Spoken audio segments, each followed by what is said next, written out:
Chapter 13. Fame. The music editor of the New York Times was quite surprised to get Mr. Smedley's letter, but he believed in the freedom of the press and had it printed on the theatrical and musical page of the paper. The next morning, thousands of people, at home, over the breakfast table, and on buses and trains coming into New York, read about Chester. The Bellinis got to the newsstand very early. Papa opened the Times bundle and thumbed through a copy looking for the letter. When he found it, he read it aloud to Mama and Mario. Then he folded the paper and put it back on the stack to be sold. "So," said Papa, "we have a celebrity in our midst." The celebrity was just at that moment having himself a big yawn in the cricket cage. He had been up most of the night with his manager and Harry Cat, learning new pieces. After eating breakfast and having another stretch, he tested his wings against each other, like a violinist making sure that his violin was in tune. The wings were fine. This time of year they almost itched to chirp. Chester ran over the scales a few times and started to play. His first selection was something he had heard the night before, called A Little Night Music. It was by a man named Mozart.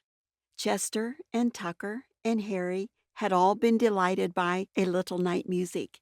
They thought it was a very good piece for the cricket to learn because they had heard it first at night and also because Chester was quite a little person himself. It was lovely music, too, with little tunes that sounded like insects hopping around and having a grand time. As Chester played, the station began to fill up with the usual commuters. People collected around the newsstand, some drawn by the chirping, and others because they wanted to see the cricket they'd read about. And as always in New York, when a little crowd formed, more people came just to see what the others were looking at.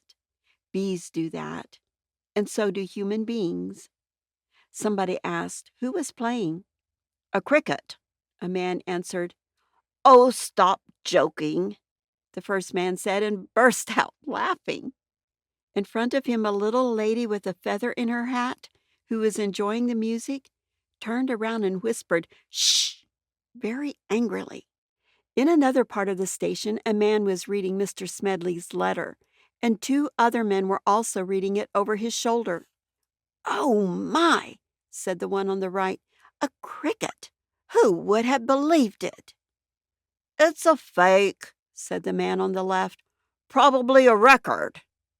The man in the middle, who owned the paper, snapped it shut. "It isn't a fake," he said. "It's a little living creature, and it sings beautifully. I'm going to give up my season ticket at the Philharmonic." Everywhere people were talking and arguing and listening to Chester. Mario made a pile of old magazines and put the cricket cage on top of them so everyone could see better and hear more clearly. When Chester finished one number, a shout of "More! More!" rang through the station. The cricket would catch his breath, have a sip of water, flex his wings, and begin a new selection as fast as he could. And the crowd grew and grew. Mama Bellini had never seen such a crowd around the newsstand, but she wasn't one to be so dazed by good fortune that she missed out on such a chance. Taking a bundle of Times under one arm, she worked her way around, murmuring softly so as not to disturb the music lovers. "Read about the cricket, read about the cricket. It's in the New York Times." People snapped up the papers like candy. Mama had to keep going back to the newsstand for more loads, and in less than half an hour the whole stock of the Times had been sold. "Don't sit with your eyes shut," Mama whispered to Papa. Papa Bellini was one of those people who enjoyed listening to music most with their eyes closed. She put a bunch of Musical America into his arms. "Try these. It's a good time now." Papa sighed, but did as she asked him, and in a little while all the copies of Musical America were gone too. It is safe to say that there had never been such an interest in music in the Times Square subway station as there was on that morning. Over in the drain pipe, Tucker Mouse and Harry Cat were listening too, Harry with his eyes closed like Papa Bellini. There were so many human beings that they couldn't even see the newsstand, but they could hear Chester chirping away on the other side of all the heads and legs and backs. His clear notes filled the station. "Didn't I tell you?" said Tucker between pieces. "Look at them all. There's a fortune in this. I wish one of us was big enough to pass the hat." But Harry only smiled. He was happy right where he was, just sitting, enjoying the music. And the people kept on growing. That first day alone, there were 783 people late to work because they had stopped to listen to Chester. During the next few days, other papers besides the Times began to run articles on the cricket. Even Musical America sent an editor, an assistant editor, down to hear a recital, and Chester was news on the radio and television. All the announcers were talking about the remarkable insect who was delighting throngs in the Times Square subway station. The Bellinis decided that the best times for Chester to play were early in the morning and late in the afternoon, since that was when the station was fullest. Concerts began at 8 a.m. and 4:30 p.m. and usually lasted an hour and a half, not including encores. Business boomed at the newsstand. Mama made sure that extra loads of magazines and newspapers were delivered. But even so, by closing time, they had sold out completely. Mama Bellini, by the way, turned out to be the best friend a cricket ever had. At noon, she would rush home and fix Chester some delicacy for lunch, like a midget fruit salad, or an entire vegetable dinner so small you could serve it on a silver dollar.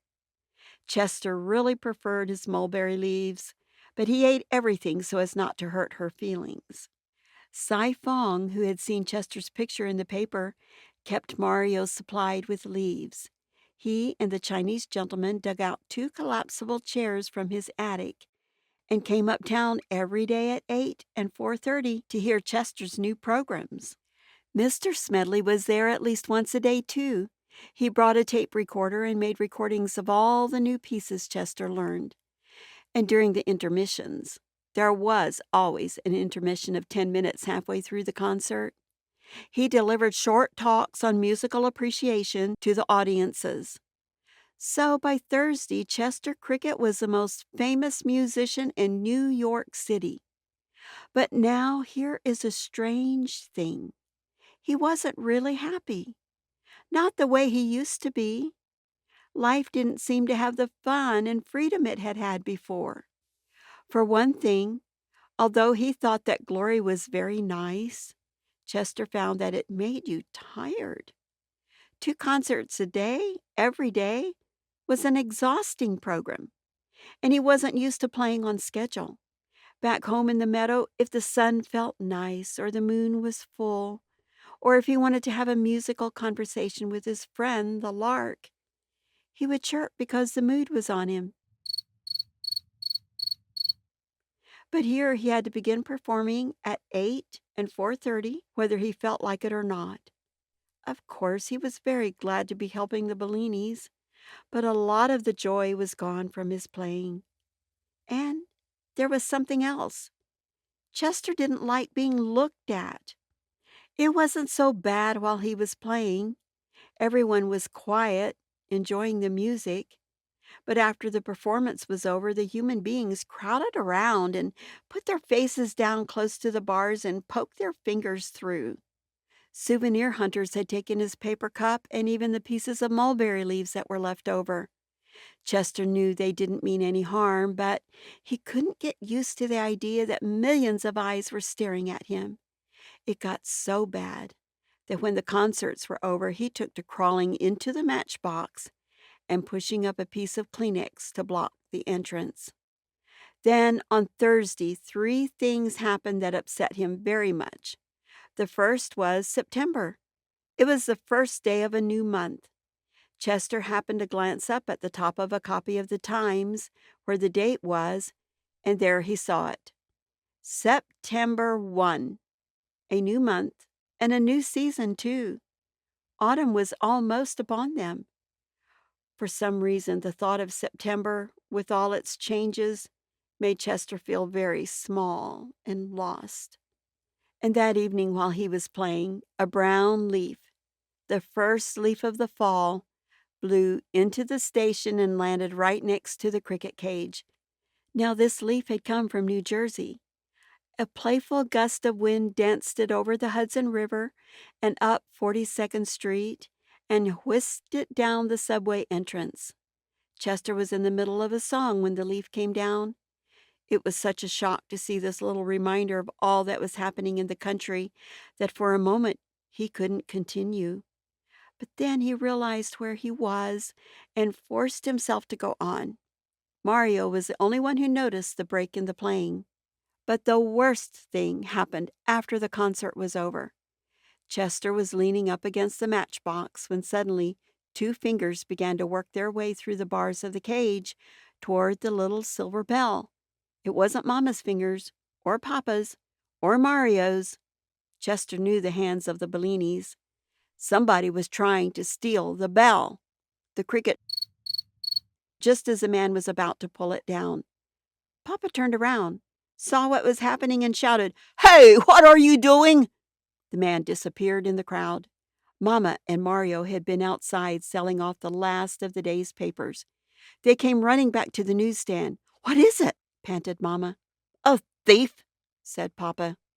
"Is my cricket all right?" asked Mario anxiously. "Yes," said Papa. "He's in the matchbox." Mario picked up the box and looked in. There was Chester, piling a Kleenex against the opening. "You can come out now," the boy said. "It's safe." But Chester wouldn't come out. Mario had noticed that the cricket took to hiding after each recital, and it worried him. Mama Bellini was convinced that the man was a kidnapper, or rather, a cricket napper, not just a thief. But Papa told them how he had been going straight for the bell. "That bell belongs to my cricket," said Mario. "Mr. Fong gave it to him." He unfastened the bell and put it way back in the cash register drawer, next to Mama's earring, so it wouldn't tempt anyone else. Chester was still hiding in the matchbox. Mario gently pulled the Kleenex away and whispered, "Please come out." Chester stirred but stayed where he was. "What's the matter with him?" said Papa. "I think he may be sick," said Mario. He coaxed Chester with a mulberry leaf. The cricket poked his head out of the matchbox. When he saw that the crowd had broken up, he jumped into the palm of Mario's hand. "You should take him to the bug doctor," said Mama. "What do you call them?" "Entomologist," said Mario, holding the leaf for Chester to nibble. "Take him to an entomologist," said Mama. "He must just be tired," said Papa. "We could give him a rest for a few days." Chester had eaten as much of the leaf as he wanted. He gave a short for "Thank you," and jumped back in the box. "He isn't happy anymore," said Mario. "How do you know?" said Mama. "I can tell," said Mario. "I know how I'd feel if I was a cricket." Mario put the matchbox in the cricket cage. "Next week school begins," he said.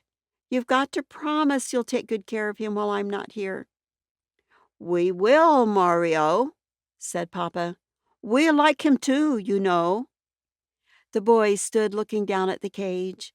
His forehead was drawn together in a worried frown. "I almost wish he hadn't come to New York, if he isn't going to be happy here," he said finally. Chester heard him and thought about what he said. He thought about it while the Bellinis were fitting on the cover.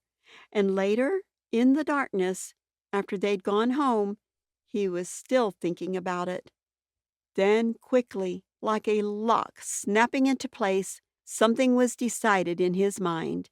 Chester felt very relieved after the decision had been made. He sighed, and his wings and his legs all relaxed as he waited there for Tucker Mouse. End of chapter 13.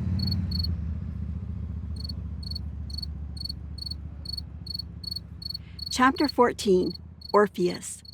Chester didn't have long to wait. In a few minutes, Tucker came bounding into the newsstand and up to the stool and the shelf. Harry followed him, ambling silently along, as always. Tucker Mouse took himself very seriously now that he was the manager of a famous concert artist. "Good evening, Chester," he said. "You should excuse the suggestion, please, but I thought your tempo was off tonight in the Stars and Stripes Forever. You couldn't afford to relax just because you're on top, you know. And now, let us begin the practicing." Chester crawled out of the matchbox. "Can't I even say hello to Harry?" he asked. "So, say hello," said Tucker Mouse. "Hello, Harry. Hello, Chester. So, the greetings being over, let us get on with the practicing." Chester looked at Harry and shook his head. The cat smiled and winked. Tucker twisted the dial. Wearily, Chester crossed his wings into the position for playing. There was an Irish jig on the radio. The cricket prepared to fling himself into the first wild strains of the jig, but suddenly he dropped his wings and said, "I'm just not up to it tonight."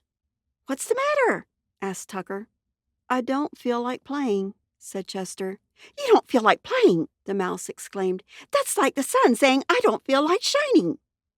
"Well, sometimes there are cloudy days," said the cricket. "Can't I have a rest too?" Um. Tucker Mouse was very much flustered. "Let him take a day off," said Harry Cat. "What's the matter, Chester? Is fame beginning to get you down?" "I guess I'm just feeling Septemberish," sighed Chester. "It's getting towards autumn now, and it's so pretty up in Connecticut. All the trees change color. The days get very clear, with a little smoke on the horizon from burning leaves. Pumpkins begin to come out." "We can go to Central Park," said Tucker. "The trees change their color there, too." "It isn't the same," said Chester. "I need to see a shock of corn." He paused and fidgeted nervously. "I didn't mean to tell you yet, but you may as well know. I'm going to retire." "Retire!" shrieked Tucker Mouse. "Yes, retire," said Chester softly. "I love New York, and I love to have all those people listen to me, but I love Connecticut more. And I'm going home." "But, but, but," Tucker Mouse was spluttering helplessly. "I'm sorry, Tucker, but I've made up my mind," said Chester. "What about Mario?" said the mouse. "He wants me to be happy," Chester answered. "He said he wished I'd never come to New York if I was going to be miserable." "But all the human beings!" Tucker waved his front legs.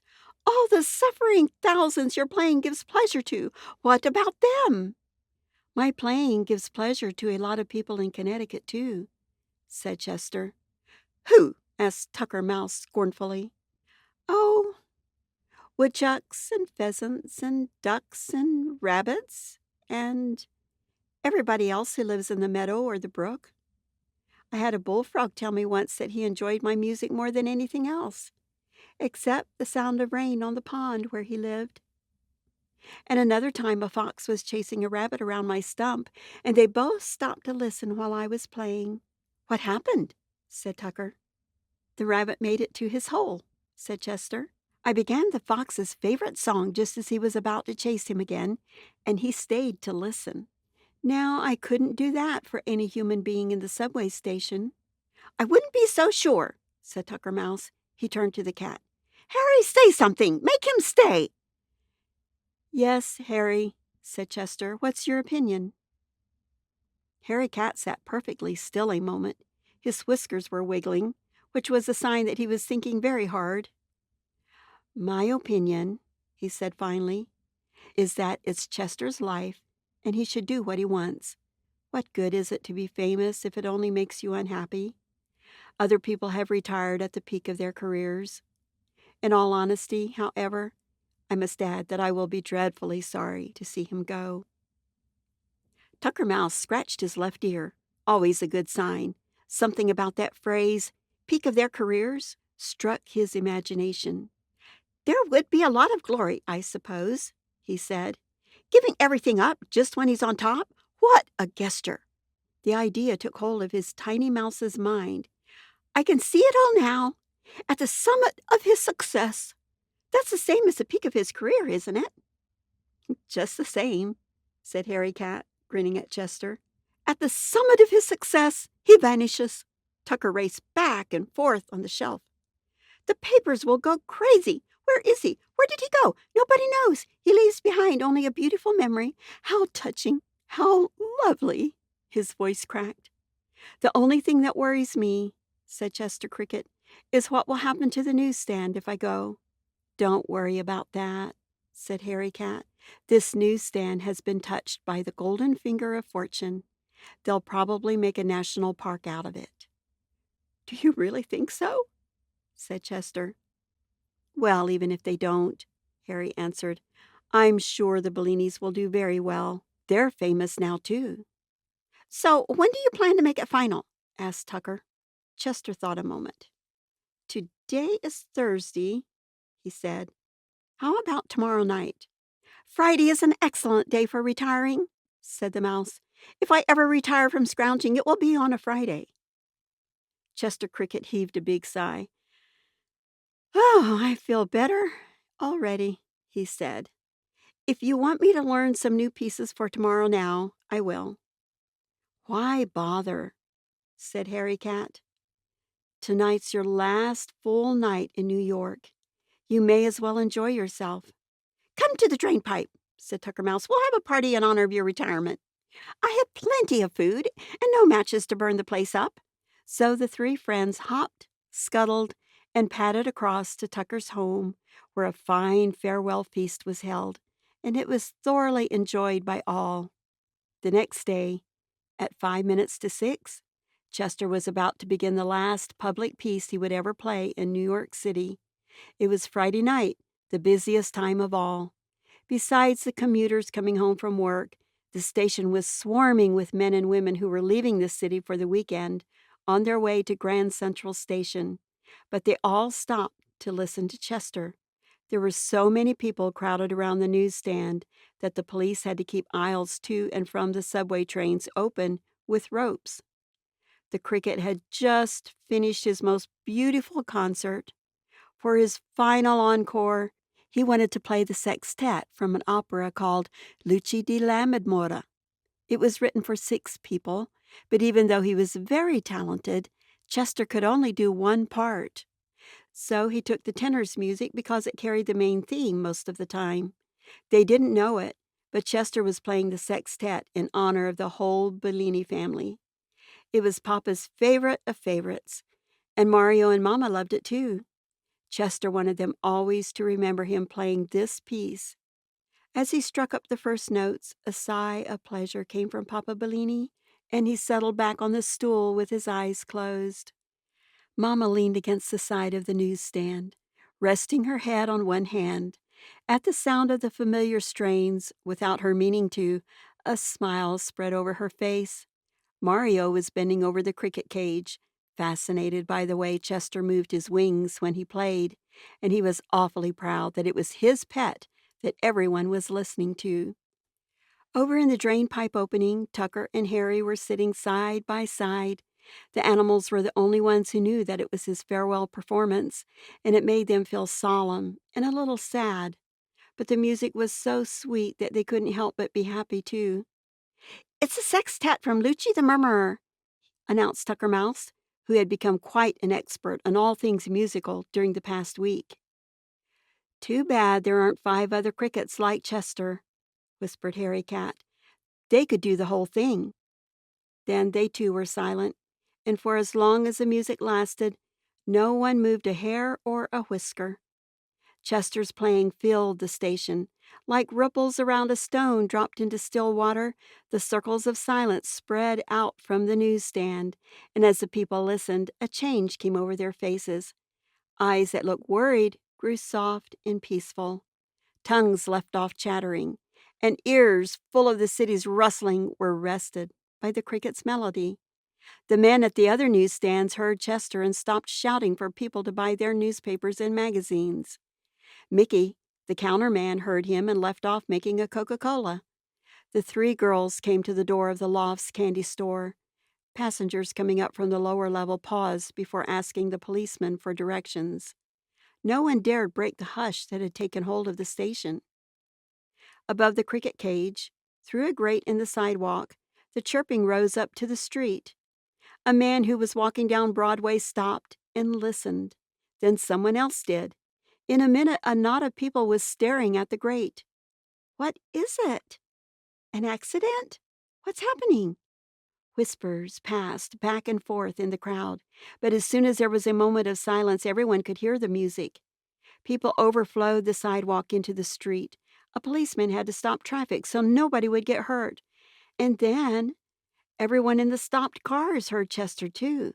You wouldn't think a cricket's tiny chirp could carry so far, but when all is silence, the piercing notes can be heard for miles. Traffic came to a standstill. The buses, the cars, men and women walking, everything stopped. And what was strangest of all, no one minded. Just this once, in the very heart of the busiest of cities, everyone was perfectly content not to move and hardly to breathe. And for those few minutes, while the song lasted, Times Square was as still as a meadow at evening, with the sun streaming in on the people there, and the wind moving among them as if they were only tall blades of grass. End of chapter 14.